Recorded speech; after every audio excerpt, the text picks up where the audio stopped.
Evangelho de Mateus, capítulo 25, a partir do verso 31, nós vamos até o 46.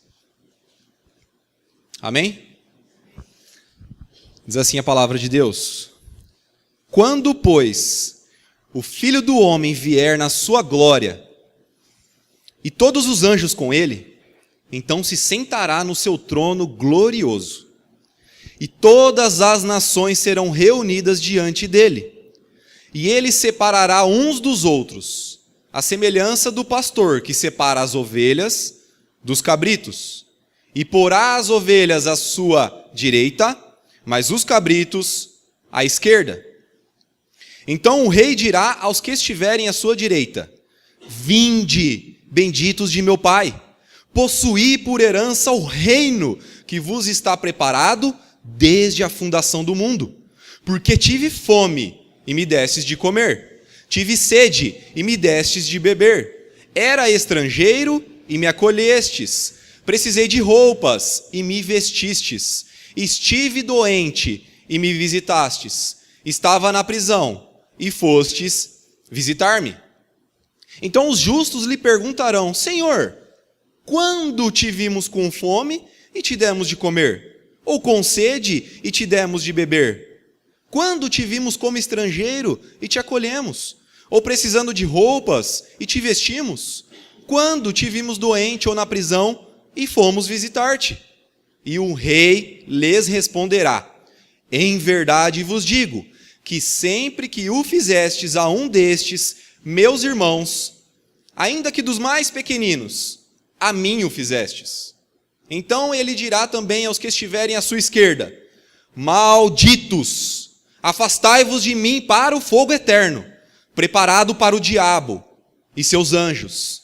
Pois tive fome e não me destes de comer, tive sede e não me destes de beber, era estrangeiro e não me acolhestes, estive nu e não me vestistes, doente e na prisão e não me visitastes. Então eles também perguntarão: Senhor, quando te vimos com fome, ou com sede, ou estrangeiro, ou sem roupas, ou doente, ou na prisão, e não cuidamos de ti? E ele lhes responderá: Em verdade vos digo, que sempre que o deixastes de fazer a um destes mais pequeninos, deixastes de fazê-lo a mim. E eles irão para o castigo eterno, mas os justos irão para a vida eterna. Senhor, nós sabemos que esse momento ele é muito importante, Pai, porque nós estamos falando de salvação, porque nós sabemos que ela vem pelo ouvir da Tua palavra. Eu peço a Tua ajuda agora, Pai, porque eu não sou nada, que o Senhor cresça e eu diminua nesse momento, que ao olharem para esse púlpito, Pai, essas pessoas possam ver Cristo. Me abençoa, Pai, abençoa a Tua igreja, abra o entendimento de todos aqui, não permita que nada atrapalhe, Senhor, a palavra a ser absorvida no coração de cada um. Em nome de Jesus Cristo. Amém. Certa vez um criminoso, ele estava num tribunal e ele estava diante de um juiz. Aí o juiz olhou a ficha criminal desse criminoso e ele viu que ele tinha pecado. Então esse juiz, ele buscou na lei para ver qual seria a punição desse criminoso. E lá estava escrito: o salário do pecado é a morte. Então, ele deu a sua sentença para o criminoso, a pena de morte. Depois de um certo tempo, o criminoso já estava lá na cela dele, no corredor da morte, aguardando ser executado, quando veio um guarda e chamou ele, e falou assim: o juiz quer vê-lo. Então, quando ele chegou no tribunal novamente, na frente do juiz, o juiz disse: você está livre. E o criminoso ficou sem entender, e ele questionou: mas eu fui sentenciado à morte, como que eu posso estar livre? E o juiz respondeu: sim, você merecia a morte, mas eu vou perdoar o seu crime. Mas eu sou um juiz muito justo, então alguém vai ter que pagar o crime que você cometeu no seu lugar. E esse alguém será meu filho, meu único filho, uma criança, um menino. Ele vai morrer no seu lugar. O criminoso ficou mais ainda sem entender. E ele questionou: mas isso não é justo. Matar uma criança, um menino, no meu lugar? E o juiz concluiu: essa é minha decisão. Pronto, acabou. E tem mais. Esse menino que vai morrer no seu lugar é o meu único filho. E eu tinha uma herança preparada para ele. Por isso, eu vou te adotar. E você vai passar a ser o meu filho. E a herança, que era de direito para o menino, agora será sua. No dia da volta de Cristo também haverá um julgamento, irmãos. E é isso que nós vamos ver nessa noite. No dia do juízo final, Cristo há de julgar todas as nações. Os justos herdarão um reino, e os ímpios serão lançados no fogo. Eu separei em 3 pontos. O primeiro ponto é: no dia do juízo final não haverá meio termo. Versos 31 até o 33. Quando, pois, o Filho do Homem vier na sua glória e todos os anjos com ele, então se sentará no seu trono glorioso. E todas as nações serão reunidas diante dele. E ele separará uns dos outros, a semelhança do pastor, que separa as ovelhas dos cabritos, e porá as ovelhas à direita, mas os cabritos à esquerda. Então o texto que nós lemos aqui, ele tem como assunto principal o dia do juízo final. E quem está falando aqui é o próprio Cristo. Ele está tratando esse assunto. E o que a gente vai ver aqui é o esquema ou o processo de como as coisas funcionarão nesse dia. Então, se você tinha de alguma forma alguma dúvida ou curiosidade, como será no grande dia, Jesus está tratando sobre esse assunto aqui. E o nome juízo final não é à toa. Porque nesse dia haverá um grande julgamento, onde cada um de nós prestará conta daquilo que nós fizemos aqui para o juiz. E nós receberemos, cada um, a nossa sentença. O verso 31, ele nos revela que o juiz desse julgamento será o Filho do Homem. E por que é usado esse termo? Primeiro, porque ele há de julgar todos os filhos de todos os homens da terra. E em segundo lugar, porque ele é o Deus homem. Completamente Deus e completamente homem. E o fato dele possuir essas duas naturezas, ser completamente Deus e completamente homem, qualifica ainda mais esse juiz. Porque o torna um juiz irrepreensível, perfeito. Então não é qualquer juiz que vai nos julgar. O texto ele nos mostra ainda que essa aparição de Cristo, essa vinda dele, será algo esplêndido, algo glorioso. Todos verão a majestade de Cristo nesse momento. Todos verão a sua glória. E ele estará acompanhado de seus anjos. E esses anjos servirão a Cristo. O que esses anjos farão?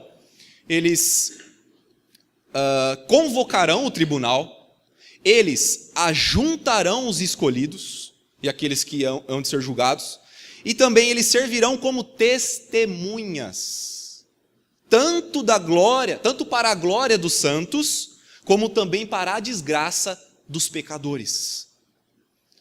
E Cristo, que agora está sentado à direita do Pai, num trono de graça, nesse dia, no dia do juízo final, ele se assentará num trono de glória, no trono do julgamento.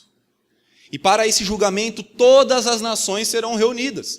E quando eu digo todas as nações, serão todas as nações, de todos os lugares e de todas as épocas, desde o início até o fim dos tempos. Então Cristo fará uma separação. Os versos 32 e 33 dizem que ele separará as ovelhas dos cabritos. Ele colocará as ovelhas à direita e os cabritos à esquerda. E o que vai acontecer aqui na prática é o que está descrito lá em Malaquias 3,18.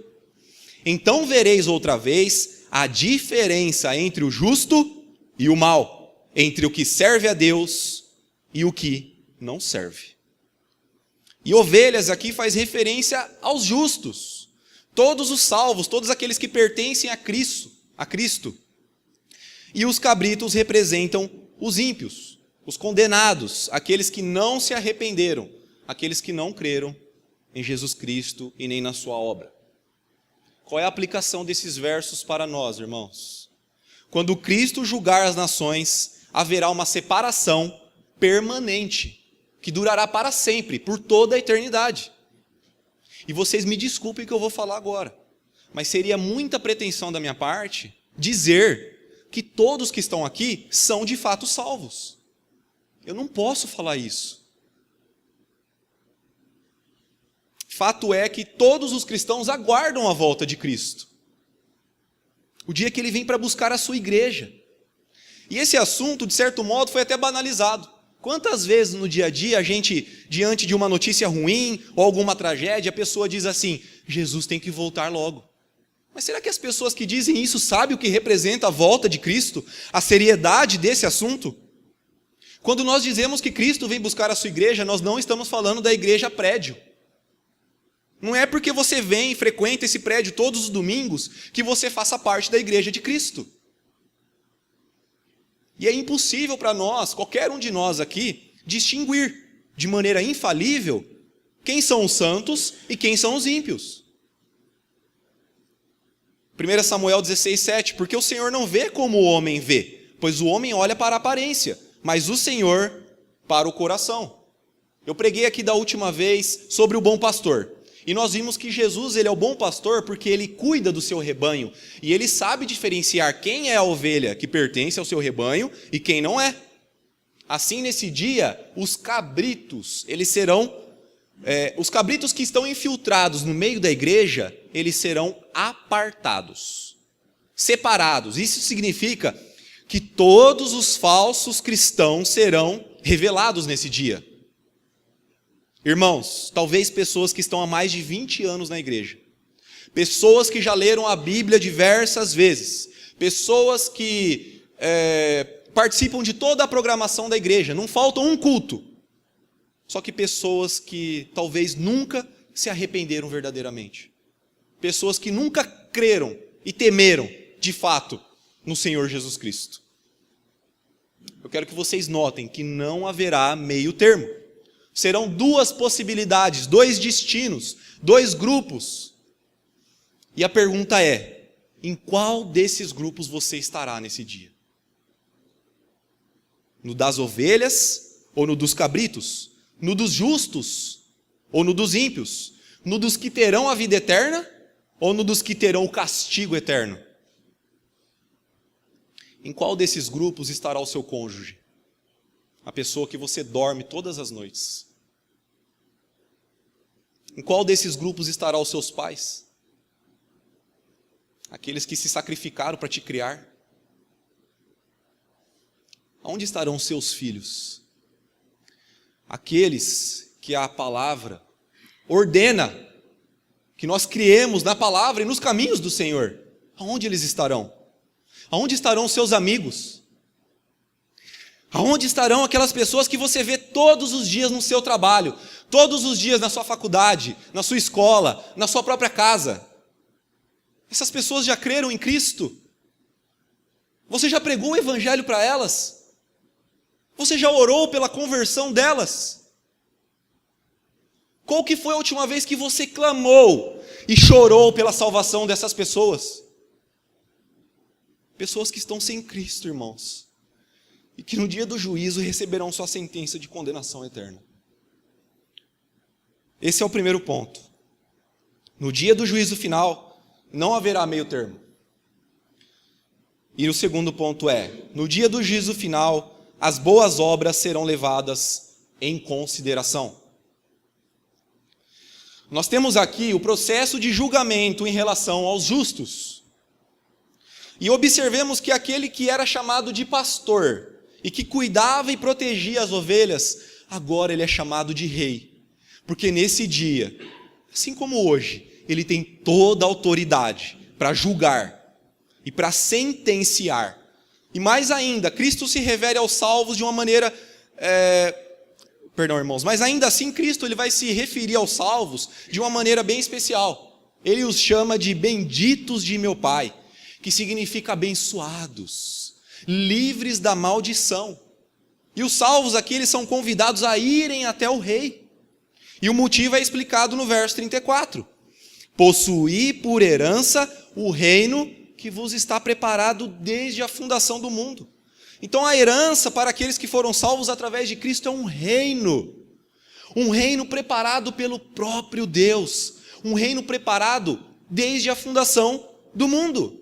E nós não fizemos nada para merecer esse reino. E é por isso que nós vamos herdá-lo. Quando você herda alguma coisa, é porque você não conquistou, você não adquiriu aquilo.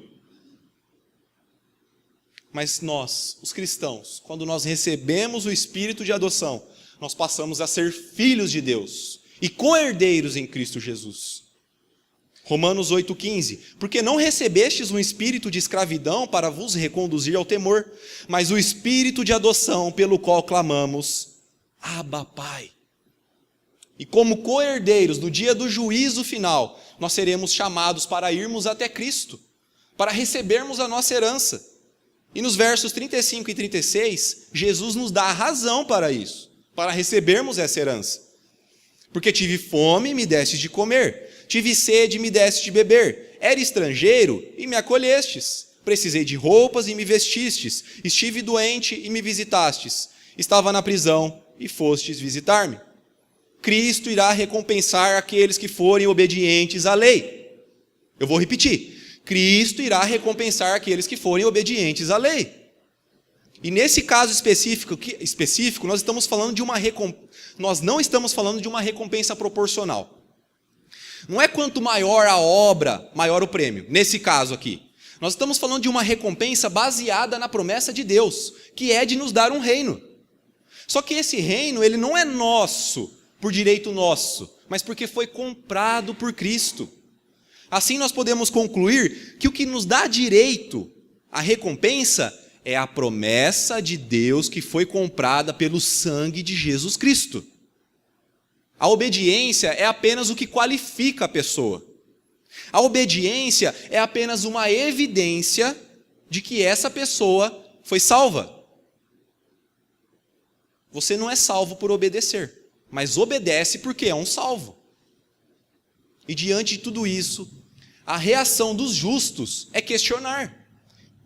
Verso 37 até o 39. Então os justos lhe perguntarão: Senhor, quando te vimos com fome e te demos de comer? Ou com sede e te demos de beber? Quando te vimos como estrangeiro e te acolhemos? Ou precisando de roupa e te vestimos? Quando te vimos doente ou na prisão e fomos visitar-te?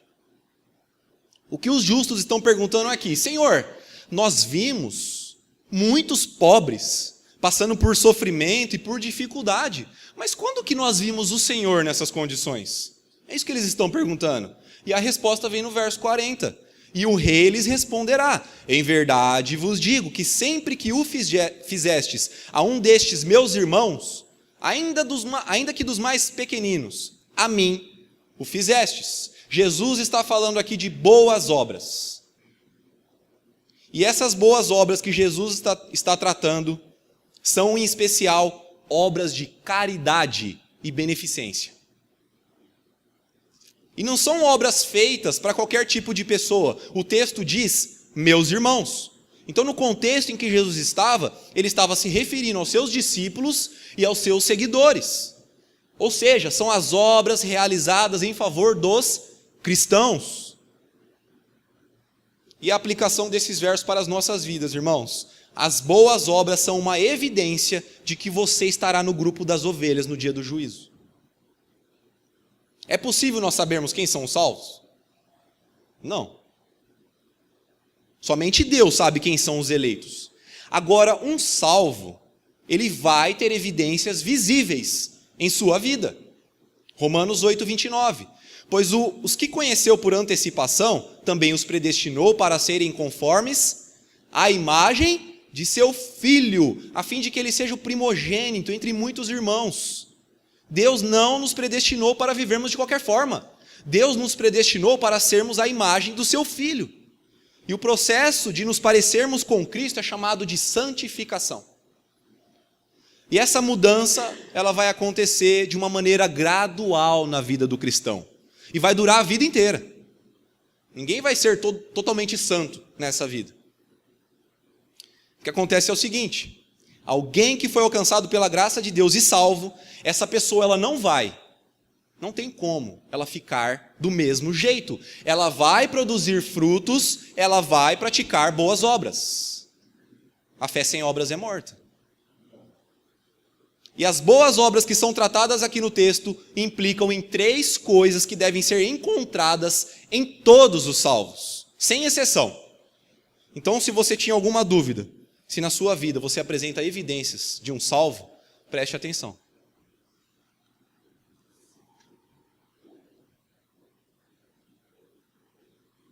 Primeiro, a renúncia de si mesmo. Jesus, ele disse que se alguém quisesse vir após ele, ele tinha que fazer o quê? Negar-se a si mesmo. O que isso significa? Significa renunciar o seu querer. Significa estar disposto a obedecer e fazer a vontade do Senhor. E a palavra negar aqui é a mesma usada por Pedro quando ele nega Cristo. Vocês se lembram disso?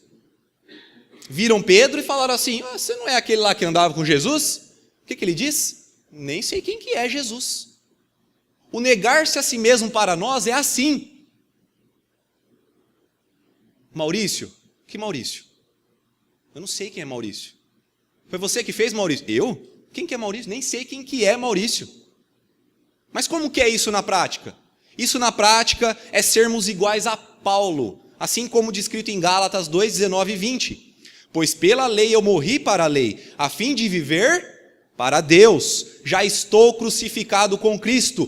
Portanto, não sou mais eu quem vive, mas é Cristo que vive em mim. E essa vida que vivo agora no corpo, vivo pela fé no Filho de Deus, que me amou e se entregou por mim.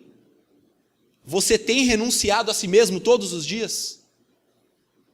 Você tem deixado de lado as suas vontades para fazer a vontade do Senhor? Ou você tem deixado Deus em segundo plano e se entregado aos seus desejos? Segunda evidência, irmãos, o amor pelos nossos irmãos, que se trata do segundo grande mandamento. Amarás ao teu próximo como a ti mesmo. E esse amor deve ser demonstrado na prática, não apenas com palavras. Dar o que comer para quem tem fome. Dar o que beber para quem tem sede. Acolher os que não têm aonde ficar. Vestir os que não têm o que vestir. Visitar os que estão doentes e presos. 1 João 3,17. Quem, pois, tiver bens do mundo e vendo seu irmão em necessidade, fechar-lhe o coração, como o amor de Deus pode permanecer nele? E a pergunta aqui é: você pode fazer o bem para alguém que precisa, mas não faz? O amor de Deus não está em você. Se você não consegue nem amar o teu próximo, que você vê e que você pode tocar, como que você pode amar a Deus? Ah, mas essas pessoas que precisam estão em minhas orações. Deixa eu te falar uma coisa. Isso não é suficiente. É importantíssimo orar, interceder. Mas 1 João 3,18 diz: filhinhos, não amemos de palavra, nem de boca, mas com ações e em verdade. Você tem amado com ações e em verdade? Se a resposta é não, como que pode o amor de Deus permanecer em você, meu irmão? Terceira evidência, uma estima elevada por Jesus Cristo, ou seja, uma consideração elevada pela pessoa de Cristo. O que é recompensado aqui é sim a ajuda aos pobres e necessitados, quando feitos por amor a Cristo e conforme as orientações que Ele nos deixou. Se Cristo é o Senhor de nossas vidas, nós temos que servi-lo, cumprindo aquilo que Ele nos manda. Qual que é o tipo de consideração que você tem por Jesus? Ele é o Senhor da sua vida? Você tem servido a Ele? Relembrando, irmãos, no primeiro ponto nós vimos que no dia do juízo final não haverá meio termo. Haverá dois grupos, dois destinos. E só existe a opção desses dois grupos, não existe uma terceira opção. Ou nós estaremos nos grupos das ovelhas, que herdarão o reino, ou nós estaremos no grupo dos cabritos, que irão para o fogo eterno. O segundo ponto, nós vimos que no dia do juízo final as boas obras serão sim levadas em consideração. E o terceiro ponto é, no dia do juízo final, a omissão também será levada em consideração. Depois disso, depois do processo de julgamento dos justos, vem o processo de julgamento dos ímpios. E as palavras de Cristo para esse grupo são duras. Verso 41. Então ele dirá também aos que estiverem à sua esquerda: malditos, afastai-vos de mim para o fogo eterno, preparado para o diabo e seus anjos. Aqueles que anteriormente, quando estavam nessa vida, foram chamados para irem até Cristo, para terem vida e repouso, mas recusaram o convite. Agora eles recebem a ordem de se afastarem do Salvador. Afastai-vos de mim. E isso é muito sério, porque é nesse momento que toda a esperança de salvação deixa de existir. Porque através dessa ordem, para que se apartem, eles estarão sendo separados da única fonte de salvação que existe, que é Jesus Cristo. E ao contrário dos justos que herdarão uma bênção, os ímpios são amaldiçoados. Cristo diz: malditos. Aí você pode estar se perguntando, agora que eles foram amaldiçoados, eles podem ir finalmente para um lugar de paz e repouso. Será que é isso que vai acontecer? Não. Os ímpios, eles devem se afastar e ir direto para o fogo, onde sofrerão tormento terrível, porque esse fogo é a ira do Deus eterno. Hebreus 10, 31. Coisa terrível é cair nas mãos do Deus vivo. E percebam, se para os salvos a vida será eterna, para os condenados o castigo também será eterno. Um fogo que jamais poderá se extinguir. Um fogo que queimará e arderá através da ira de um Deus que é eterno. E a única companhia desses que foram condenados será o diabo e a de seus anjos. Aqueles que ajudaram os condenados a chegarem ali. Nos versos 42 e 43, Jesus dá o motivo dessa condenação tão terrível. Pois tive fome e não me destes de comer. Tive sede e não me destes de beber. Era estrangeiro e não me acolhestes. Estive nu e não me vestistes. Doente e na prisão e não me visitastes. A omissão de obras de caridade e beneficência, bem como o egoísmo e a indiferença para com o sofrimento dos pobres, esses são os motivos para a condenação. E se nós não formos levados às obras de caridade com esperança de recompensa, que nós sejamos levados pelo temor da punição. Porque aqueles que não mostrarem misericórdia serão julgados sem misericórdia. Aqueles que podem fazer o bem e não o fazem, estão praticando um pecado terrível. No verso 44, assim como os justos, os ímpios também fazem um questionamento. Então eles também perguntarão: Senhor, quando te vimos com fome, ou com sede, ou estrangeiro, ou sem roupas, ou doente, ou na prisão, e não cuidamos de ti? E Cristo responde no verso seguinte, verso 45, e ele lhes responderá: em verdade vos digo, que sempre que o deixastes de fazer a um destes mais pequeninos, deixastes de fazê-lo a mim. E o que Jesus está falando aqui é que quando muitos desses condenados perseguiram e desprezaram os cristãos, muitas vezes pobres e necessitados, é como se eles estivessem perseguindo e desprezando o próprio Cristo. Assim como aconteceu no dia da conversão de Paulo, em que Jesus diz para ele: Saulo, Saulo, por que me persegues? Jesus estava se referindo aqui à perseguição de Paulo para com os cristãos daquela época. Mas o que Paulo não sabia é que quando ele fazia isso, ele perseguia os cristãos, ele estava perseguindo o próprio Jesus Cristo. Só que ele soube disso no dia da sua conversão.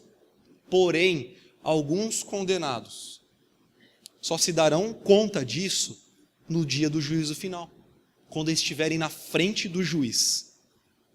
Irmão, se omissão aqui é tratado com esse rigor, ou seja, quando os condenados eles tiveram a oportunidade de fazer o bem e não fizeram, e assim deixaram de fazer para Cristo, imaginem quando eles fizeram o mal.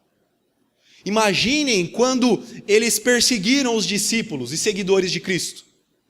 Até mesmo o menor deles. o Senhor assume isso como se tivesse sido feito contra si mesmo. E isso vale para os nossos dias. O que isso nos ensina, irmãos? Que enquanto as boas obras elas são evidência de uma ovelha, a omissão ela é uma evidência de que você estará no grupo dos cabritos no dia do juízo final.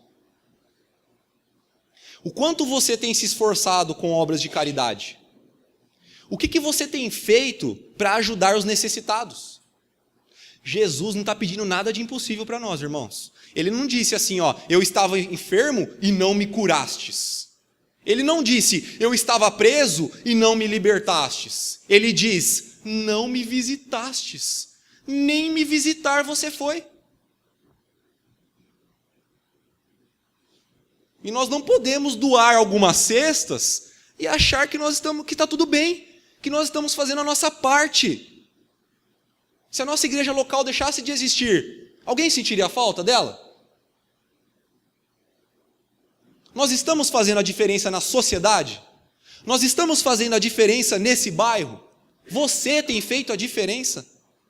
Olha para a sua vida, meu irmão. Vê o quanto que Deus tem te abençoado.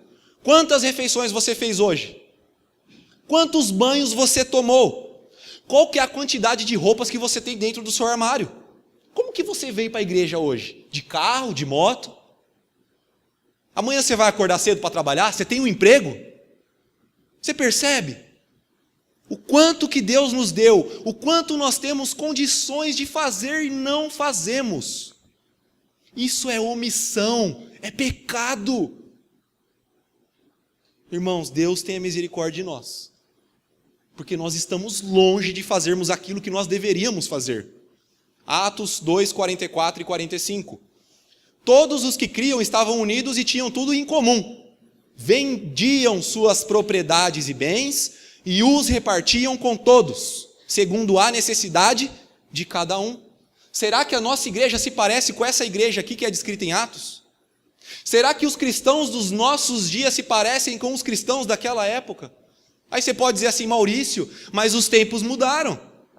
Tudo bem, no dia do juízo final, quando você estiver na frente do juiz, você dá essa resposta para ele. E aí você vê se vai colar.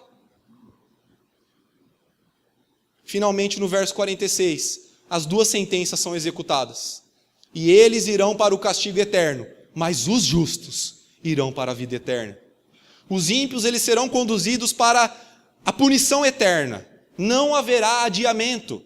Você não vai poder falar lá no dia, eu quero adiar o julgamento. Também não haverá uma revisão de sentença. Senhor juiz, eu não concordo com a sentença, eu quero uma revisão. Será como na parábola do joio e do trigo, em que o joio é ajuntado primeiro e queimado. Aqui, o destino daqueles que estão debaixo da maldição é o fogo eterno. Mas os justos serão levados à vida eterna. Eles herdarão o reino. E essa vida celestial consiste em ver o Senhor Deus e desfrutar a sua presença, estar em perfeita conformidade e em comunhão imediata e sem interrupções. É a vida eterna ao lado do nosso Senhor Jesus Cristo. E existe um louvor que descreve isso de maneira inigualável. Comigo estás, Paulo César Baruch. Sei que um dia saberei tudo o que tens para mim. Face a face te verei, rodeado de poder. Todo o meu temor se vai com a luz do teu amor, onde posso encontrar tua eterna paz, Senhor.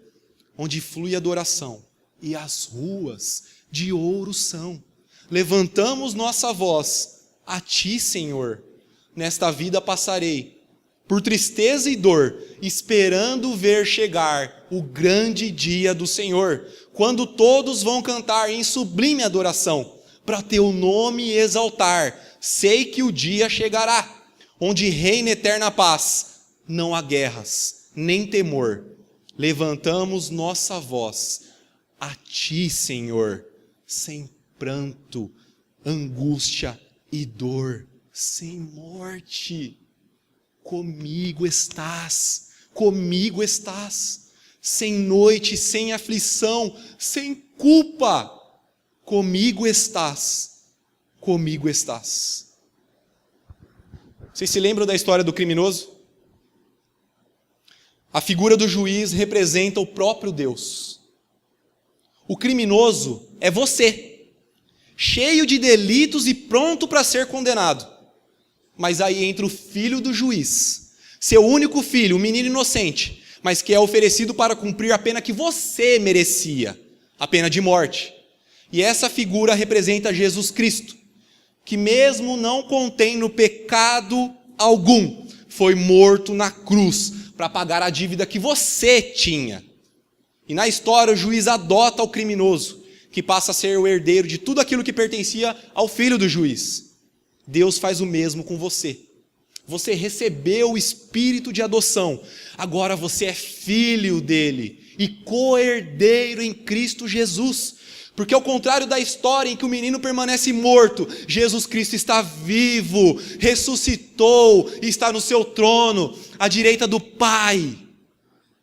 Esse mesmo Cristo há de voltar e julgar todas as nações. E esse dia será terrível, irmãos. A volta de Cristo não é brincadeira. Só que se você crer em Cristo e no seu sacrifício, Jesus, que é o próprio juiz, será também o seu advogado. E ele mostrará o seu sangue derramado. E ele dirá: não há mais dívida a pagar. Eu paguei. Você está salvo da condenação. E eu tenho um reino para você e para muitos. Vinde, benditos de meu Pai. Esse é o convite do Senhor Jesus Cristo para aqueles que creram. Vinde, benditos, abençoados, vocês estão livres de qualquer tipo de maldição, porque eu paguei com o meu sangue. Todos nós aqui estaremos no dia do juízo final. Nós estaremos diante do juiz e nós receberemos a nossa sentença. Se você não se entregou a Cristo ainda, a minha palavra para você nessa noite é: busque o Senhor enquanto se pode achar. Isso é urgente. Busque o Senhor enquanto você pode achar, meu irmão. Creia no poder do sacrifício de Cristo. Se arrependa de seus pecados e faça isso nessa noite, porque quando Cristo voltar, não haverá segunda chance. Faça isso agora, se renda a Ele. Confie no sacrifício de Cristo. E se você já creu em Cristo, mas depois de ver esse texto, você foi esmagado pela palavra de Deus, porque você olhou para esse texto, você olhou para a sua vida, e você viu que você não tem evidências nenhuma na sua vida de salvo. Qual que é a minha palavra para você nessa noite? Peça perdão a Deus. A omissão é um pecado terrível. E a Bíblia manda que nós nos esforcemos para confirmarmos o nosso chamado e a nossa eleição. Olha para a sua vida. Veja o quanto Deus fez por você. Ele entregou o seu próprio filho, que não tinha pecado nenhum, para morrer na cruz no seu lugar. Demonstre sua gratidão. Faça isso amando a Deus. Faça isso amando o seu próximo. Mas não só com palavras, mas com atitudes. Irmãos, Cristo já pagou o preço. Se renda a Ele nessa noite. Caso você tenha praticado esse pecado de omissão, peça perdão. Amém? Vamos orar, curva a sua cabeça.